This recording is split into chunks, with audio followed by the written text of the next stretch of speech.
Selamat malam para netizen dimanapun kita berada, salam inspirasi bagi kita semua ya. Ini soal respon MK, soal tudingan Jokowi ya, telepon hakim tanya putusan sengketa Pilpres. Wah, sebelumnya sudah dipastikan mereka sudah tahu ya. Wajar kalau ada orang berspekulasi dan pengamat politik mengatakan pasti akan ditolak, pasti akan ditolak. Jangan-jangan bocoran itu sudah didengarkan begitu kan ya. Dan para hakim sudah membantah bahwa ya tudingan-tudingan seperti itu ya tetap merahasiakan putusan Mahkamah Konstitusi. Saya kira ya bukan tidak mungkin MK itu bisa intervensi sana sini, bisa sana sini dan sebagainya begitu kan. Kalau sudah seperti ini bagaimana coba masyarakat Indonesia? Ya setidaknya mereka harus menyebarkan ya bagaimana apakah ini benar atau tidak begitu. Tapi yang jelas ya ada apa? Bahkan ada yang mengatakan ini tanda-tanda MK menolak gugatan ya. Rezim Jokowi menyiapkan pengamanan sangat ketat di sekitar gedung MK. Karena rezim Jokowi sadar jika kalah mereka masuk penjara. Bisa saja terjadi begitu kan.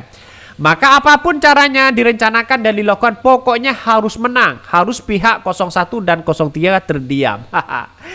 Ya kalem-kalem seperti Jokowi ternyata menghanyutkan ya. Kira-kira seperti itulah. Maka dengan adanya seperti ini masyarakat Indonesia begitu kan ya perlu menyadari betul apakah dugaan-dugaan seperti ini apakah benar atau tidak begitu. Kalau seorang Jokowi mereka benar-benar menelpon ya seorang hakim ini sungguh-sungguh keterlaluan. Nah, sungguh-sungguh keterlaluan. Mengapa? Karena tudingan-tudingan seperti ini begitu kan ya salah satunya adalah punya dampak luar biasa. Nah, saya tidak tahu responnya bagaimana nanti di Mahkamah Konstitusi, tapi yang jelas bagi kami adalah ketika melihat atau mendengarkan bocoran-bocoran ya di Mahkamah Konstitusi nampaknya rupanya sama dengan beberapa media yang mengatakan bahwa tudingan Jokowi telepon hakim tanya putusan Mahkamah Konstitusi. Artinya bisa diintervensi begitu kan. Apakah lembaga KPK, terus kemudian MK, terus kemudian Bawaslu, KPU mereka bisa diintervensi padahal itu bersifat rahasia kepada rakyat Indonesia begitu. Buat apa ada pemilu kalau toh pada hakikatnya itu aja mereka ya. Bahkan ini jangan tertipu dengan sikap hakim MK yang seolah-olah memberi kita angin segar. Ingat, dari tempat yang dianggap mulia itulah seorang Anwar Usman melakukan kecurangan. Masih percaya sama Mahkamah Konstitusi dan keluarganya? Ya, 6 hakim putuskan ya Samsul lolos cawapres, sampah konstitusi. Ya, ada yang mengatakan seperti itu ya. Jadi artinya apa? Artinya kalau dengan pernyataan seperti ini apa yang saya bacakan tadi komentar-komentar netizen artinya sudah menunjukkan bahwa masyarakat Indonesia sudah mulai muak dengan hal-hal seperti itu begitu ya. Jadi kalau pasca putusan Mahkamah Konstitusi mereka wah sebelumnya berdebat ini berdebat itu begitu tapi pada kenyataannya juga ditolak. Saya yakin sejak awal pasti ditolak begitu kan ya. Karena apa? Ya karena yang penting menang di KPU. KPU dikirimin surat waktu pencalonan. Kalau benar ini berita makin bahaya negeri ini. Semua diintervensi karena paman gak ada info kurang lengkap jadi deh telepon. Semoga gak benar tapi yakin sih kalau benar. Jokowi ya. Kira-kira seperti itu begitu ya. Jadi artinya apa? Artinya kalau memang ada praktek kecurangan yang ada selama ini ya seharusnya ini yang dilaporkan begitu kan ya. Saya menyayangkan betul dengan sikap-sikap yang kemudian dianggap ya bisa intervensi sana sini begitu. Jangan-jangan mereka takut ya kehilangan jabatan atau bagaimana. Tapi yang jelas bagi kami adalah ini kesalahan fatal begitu. Ya kesalahan fatal di situ begitu. Karena nampaknya hari ini Mahkamah Konstitusi ya masyarakat kan sudah mendengarkan bagaimana putusan mereka. Oke lah secara demokrasi mereka hormati begitu kan ya. Tapi nampaknya masyarakat Indonesia masih belum puas. Mari kita baca ini. MK pastikan kerahasiaan rapat hakim sebelum bacakan putusan sengketa Pilpres ya. Juru bicara Mahkamah Konstitusi Fajar Laksono memastikan kerahasiaan rapat permusyawaratan hakim untuk menjatuhkan putusan perkara sengketa Pilpres 2024 di MK. Ia pun membantah isu ya di luaran yang beredar soal adanya intervensi di MK.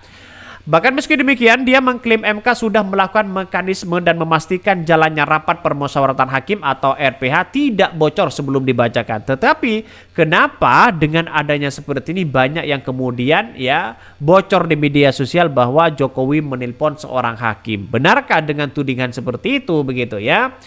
Bahkan ada yang mengatakan ini maaf ya, kedelapan hakim tersebut adalah Soehartoyo, Isra, Saldi Isra, ya, terus kemudian mereka berbeda pendapat terkait dengan situasi politik saat ini. Jadi artinya apa? Artinya kalau memang seorang Jokowi benar-benar menelpon ya seorang hakim, wah ini kacau begitu. Artinya bisa diintervensi. Wah, kalau sudah berbicara terkait dengan intervensi ini, wah ini kacau begitu kan ya. Kenapa? Karena nampaknya hari ini kita lihat saja ke depan apakah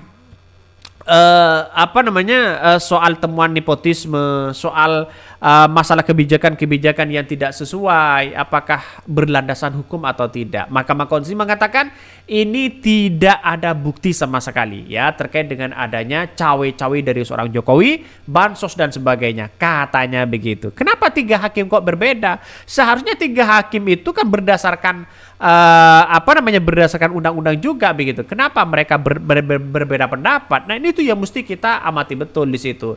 Artinya apa? Artinya selama ini saya kira apa yang kemudian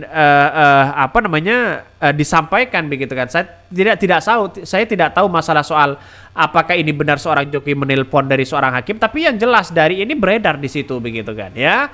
Ya artinya ada cawe-cawe, ada intervensi. Bisa saja seperti itu. Saya kira ya Jokowi tidak mungkinlah menelpon itu, mungkin ya. Kalau menelpon atau siapa pasti lewat orang-orang anak buah mereka begitu kan. Ya inilah ke-8 hakim ya, kita lihat saja di situ begitu ada 3 hakim yang kemudian memberikan angin segar begitu kepada pengadilan kita begitu ya. Kita tunggu saja siapa orang baik dan siapa orang yang tidak, kecuali ya kita melihat dan memandang bahwa apa yang terjadi di Mahkamah Konstitusi saat ini, semoga Allah memberikan yang terbaik aja. Ya doa kita baik-baik aja memang begitu kan.